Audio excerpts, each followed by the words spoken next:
कि जनता के सवाल को वो अपनी कलम दे।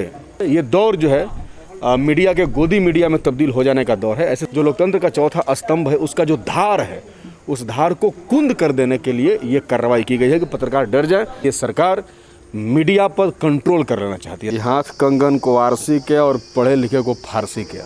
सांसद हमारा निकम्मा है, सांसद हमारा नक्कारा है, धोखा जनता के साथ किया है।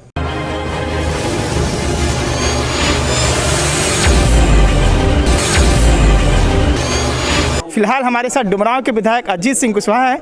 हम इनसे जानने की कोशिश करेंगे कि इस मुद्दे को या इस इशू को कैसे देखते हैं। सर, आप सबको पता है कि अभी FIR कराया गया पत्रकारों पे जब एम्बुलेंस प्रकरण उठाया गया। सर, क्या लग रहा है? सर, क्या वजह है? नहीं, दरअसल ये तो स्पष्ट है और ये बक्सर की घटना कोई अकेले घटना नहीं है, बल्कि हम लोग देख रहे हैं कि देश भर के अंदर मौजूदा सरकार के खिलाफ बोलने वाले, चाहे वो सामाजिक कार्यकर्ता हों चाहे मीडिया कर्मी हों, उन तमाम लोगों पर संगठित राजनीतिक हमले जो हैं चल रहे हैं। ये संगठित हमला है और ये राजनीतिक हमला है। राजनीति से प्रेरित होकर के ये इस तरीके की कार्रवाई की जा रही है। इसी तरीके की घटना बक्सर के जो पत्रकार हमारे उमेश पांडे जी हैं उन पर भी किया गया। जैसा सभी लोग जानते हैं कि पिछले दिनों जो छपरा के अंदर एम्बुलेंस का मुद्दा जो गरमाया था, उसी तरीके का एक मामला बक्सर में भी था। 6 एम्बुलेंस जिसको 2019 में देने के बाद उसको बंद करके रख दिया गया था। तो जब मामला गरमाया, जनता ने सवाल पूछना शुरू किया, तो यहाँ के सांसद और स्वास्थ्य राज्य मंत्री जो अश्विनी कुमार चौबे हैं, उन्होंने बहुत हिला हवाली में उसी पुरानी एम्बुलेंस को नया ऊपर से रैपर लगा करके फिर से उद्घाटन उन्होंने करवा दिया। और ये चौथी बार उद्घाटन करवाया गया था। अपने आप में बहुत हास्यास्पद घटना है। तो इसको उमेश पांडे ने बहुत प्रमुखता से उठाया था। तो जनता का सवाल है, निश्चित तौर पर इसको उठाना चाहिए। उसका अभी तक रजिस्ट्रेशन नहीं हुआ। इसके अलावा गंगा में बहती हुई लाशों का सवाल हो या इस महामारी के दौर में, निश्चित तौर पर जनता अपने प्रतिनिधियों को अपने बीच में चाहती है और निश्चित तौर पर जनता ये उम्मीद करती है कि उनका प्रतिनिधि उनके लिए कुछ करें। और तब जब उन्हीं का सांसद स्वास्थ्य राज्य मंत्री हो, इसके बावजूद ऑक्सीजन की कमी की वजह से, एम्बुलेंस की कमी की वजह से लोग जो है दम तोड़ते गए, तो निश्चित तौर पर हम लोग भी और जनता भी सवाल उठा रही थी। और लोकतंत्र का चौथा स्तंभ होता है मीडिया, उसका यही तो काम है कि जनता के सवाल को वो अपनी कलम दे, वो अपनी जबान दे। तो यही काम उमेश पांडे कर रहे थे। ये दौर जो है मीडिया के गोदी मीडिया में तब्दील हो जाने का दौर है। ऐसे समय में जब कोई पत्रकार सत्ता के सामने खड़ा होता है तो निश्चित तौर पर यह सत्ता उसे दबा देने की कोशिश करती है। क्या लग रहा है कि इस तरह से हमला करके, इस तरह से FIR करा के जो मुद्दे हैं, जो आवाज़ है, उसको दबाने की कोशिश की जा रही है? सर, नहीं, बिल्कुल डरा धमका के ये लोग चाहते हैं कि इन पर कोई सवाल नहीं खड़ा करे। और सबसे दुखद बात यह है कि लोकतंत्र का जो चौथा स्तंभ है मीडिया, जिसको स्वतंत्र होना है, जिसके पास बहुत सारे राइट्स हमारे कॉन्स्टिट्यूशन ने, हमारे संविधान ने दिए हैं, उनके उस राइट्स को ये ख़त्म कर देना चाहते हैं। सरकार की तरफ से ये संगठित प्रयास करके जो लोकतंत्र का चौथा स्तंभ है उसका जो धार है उस धार को कुंद कर देने के लिए ये कार्रवाई की गई है कि पत्रकार डर जाए। और सिर्फ उमेश पांडे ही नहीं, बल्कि उमेश पांडे के बहाने तमाम ऐसे पत्रकारों को ये चेतावनी है कि आप अगर सरकार के खिलाफ या मंत्री के खिलाफ लिखेंगे तो इससे भी खतरनाक FIR या और भी कुछ आपके साथ हो सकता है, जिसका आप शायद कभी अपने उम्मीद नहीं किया होगा, सोचा नहीं होगा। अपनी ही टीवी पर एक बयान दिया था कि जो सांसद है वो बंगाल में जाकर के माछ भात खा रहे हैं। FIR में इसका भी जिक्र किया गया है कि उमेश पांडे ऐसी ओछी हरकत करते हैं कि सांसद पर लाछन लगाते हैं कि माछ भात खा रहे हैं। तो नहीं लग रहा कि छोटी छोटी मुद्दों को लेकर के बड़ा करके कहीं ना कहीं डराने की कोशिश कर रहे हैं? हाँ, ये बिल्कुल डराने की कोशिश कर रहे हैं। अरे हम तो आज भी कह रहे हैं कि सांसद हमारा निकम्मा है, कर दे FIR, है ना।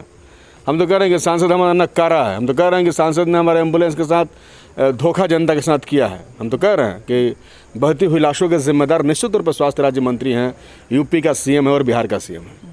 तो कर दे FIR। क्या जनता को बोलने की आवाज़ से अलग कर दिया जाएगा? जनता की भी जो साउंड है उसको कैसे छीना जा सकता है? हम लोग जनप्रतिनिधि हैं, आप लोग पत्रकार हैं, हमारा यही तो काम है कि जनता के आवाज़ को अपनी आवाज़ दें, उनको ताकत दें। हम तो यही काम कर रहे हैं। इस पर कोई FIR करता है तो करे, लेकिन इस दौर में ये स्पष्ट है कि ये सरकार मीडिया पर कंट्रोल कर लेना चाहती है। सेंसर जो मीडिया पर चल रहा है कंटिन्यू, वो पूरी की पूरी स्वतंत्र मीडिया पर कब्जा कर लेना चाहती है। इसीलिए अभी आप देखिए कि चूँकि बड़े बड़े जो न्यूज़ चैनल्स के घराने हों तो बिक गए हैं, जो छोटे छोटे चैनल्स हैं जो सोशल मीडिया पर, यूट्यूब पर चल रहे हैं, इनके लिए सरकार लगातार सोशल मीडिया एक्ट और नए नए संशोधन ला रही हैं। अभी ट्विटर ने उसका एक बहिष्कार भी किया है, लेकिन फेसबुक और व्हाट्सएप, इन तमाम चीज़ों में इनका सब कुछ चल रहा है। तो लगातार जो है जनता की आवाज़ों को ये दबाने की कोशिश कर रहे हैं, क्योंकि अब जो है देश के लोग भारतीय जनता पार्टी के का जो चरित्र है उसको सही तरीके से समझ गए हैं। और अब सोशल मीडिया इस्तेमाल करने वाले लोगों ने भी बीजेपी का विरोध करना शुरू कर दिया। एक समय था 2014 के समय में जब मैक्सिमम ट्रोल आर्मी बीजेपी के साथ थी, लोग जो हैं बीजेपी के पक्ष में करते थे, लेकिन आज तो रिज़ाइन मोदी का ट्रेंड चलता है, ट्विटर में नंबर 1 ट्रेंड करता है।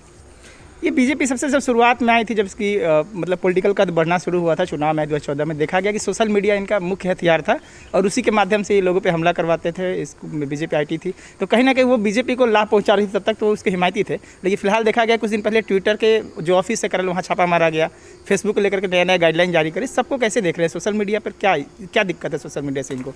नहीं, सोशल मीडिया अब जनता का बात करने का एक जो है प्लेटफॉर्म बन गया है ना। अब एक आम आदमी भी अपने गांव के अस्पताल के सामने खड़ा होकर के लाइव चलाता है, ये देखिए हमारे गांव का प्राथमिक स्वास्थ्य उपकेंद्र का हाल क्या है। एक आदमी पीएससी में खड़ा होकर बताता है, एक आदमी अपने गांव की गलियों का वीडियो बनाता है, बताता है कि देखिए 15 वर्षों से नीतीश कुमार कह रहे हैं कि हमने हर गांव को सड़क से जोड़ दिया, हमारे गांव में जाने का कोई रास्ता नहीं। एक व्यक्ति जो अपने स्कूलों का फोटो खींचता है और कहता है कि देखिए आज तक यहाँ की बिल्डिंग जर्जर है, पंखा नहीं है। तो सरकार तो गेम करती है जनता के साथ, वो जो है जिस तरीके से मदारी गेम करता है, जो नज़रबंद कर देता है सबका, और वास्तविक चीज़ें आपको नहीं दिख रही, तो जनता अब इस नज़रबंदी से बाहर निकल रही है। और इस नज़रबंदी के खेल से बाहर निकलने में सोशल मीडिया एक बहुत ही उम्दा प्लेटफॉर्म देश के अंदर साबित हुआ है। तो जब जनता अपने आप को एक्सप्रेस करने लगी है, तो सरकार जनता के एक्सप्रेशन को ख़त्म करके वो अपना उसी जो वो हिप्नोटाइज़ करते हैं देश के लोगों को, वहीं वो चाहते हैं कि हम हिप्नोटाइज़ करते हैं, लोगों का विचार जो है उसको चेंज करते हैं। इसीलिए ये सेंसर ला रहे हैं सोशल मीडिया सहित तमाम मीडिया पर। सर आखिरी सवाल, कोविड के जो सेकंड फेज कोविड का जो आया था, इस समय आप विधानसभा, जो आपका अपना विधानसभा है, न केवल वहाँ पे बल्कि उसके अलग बगल भी आप जो है अस्पतालों में जाते रहें, देखते रहें। जो बीजेपी के समर्थक लोग हैं उनका कहना है कि सांसद जो परिवार कल्याण स्वास्थ्य मंत्री हैं, उन्होंने बहुत काम किया है, पीएससी का पूरा बदल दिया है, बहुत सारा फंड दिया है, बहुत सारे एम्बुलेंस दिए हैं, लवाइक बाइक दिए हैं, मतलब कहीं ना कहीं से स्वास्थ्य सेक्टर में कायाकल्प हो गया। आप कैसे देखते हैं, क्या कुछ बदला है बक्सर में? एगो कहावत है कि हाथ कंगन को आरसी के और पढ़े लिखे को फारसी के, है ना। तो भाई पढ़े लिखे लोग हैं, अब तो चले जाइए, हमारे यहाँ चौगाई पीएचसी है और केसट पीएचसी, वो पहले एडिशनल पीएचसी था, उसका नाम बदल करके पीएचसी कर दिया गया, लेकिन काम एपीएससी का ही। मैंने मंत्री की मीटिंग में कहा, अश्विनी चौबे और मंगल पांडे थे, हमने सरकार से कहा उसका बिल्डिंग नहीं दिया आपने, उसको इक्विपमेंट नहीं दिया, उसको डॉक्टर नहीं दिया, तो सब कुछ तो दिख रहा है सामने, सब कुछ नंगा दिख रहा है। अब इसमें कहने वाली बात नहीं है, कुछ नहीं, ये फर्जीवाड़ा चल रहा है, झूठ बोला जा रहा है। हकीकत तौर पर, निश्चित तौर पर हम लोगों ने तो पूरा हेल्थ सिस्टम का ऑपरेशन कर दिया। यहाँ के सदर अस्पताल जो एक वेंटिलेटर नहीं चला सकता, यहाँ का स्वास्थ्य मंत्री का कहना है कि हमारे पास एनेस्थेटिक्स नहीं है कि हम वेंटिलेटर चलाएं। सोचिए कि बिहार राज्य का स्वास्थ्य मंत्री एनेस्थेटिक्स के नहीं होने का रोना रो रहा हो, और हमारे मीटिंग में हमसे कह रहा है कि अगर कोई एनेस्थेटिक्स हो तो आप हमको बताइए, हम 1.5 लाख रुपया महीना देंगे।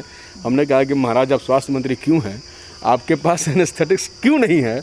ये तो सोचने वाली बात है, ये बिहार के लिए शर्म की बात है, डूब मरने की बात है, जिस बिहार में वेंटिलेटर चलाने के लिए एनेस्थेटिक्स नहीं मिल रहे हैं, और आप कह रहे हैं कि हमने पूरा वेल इक्विप्ड हॉस्पिटल दे दिया। तो ये तो झूठ है।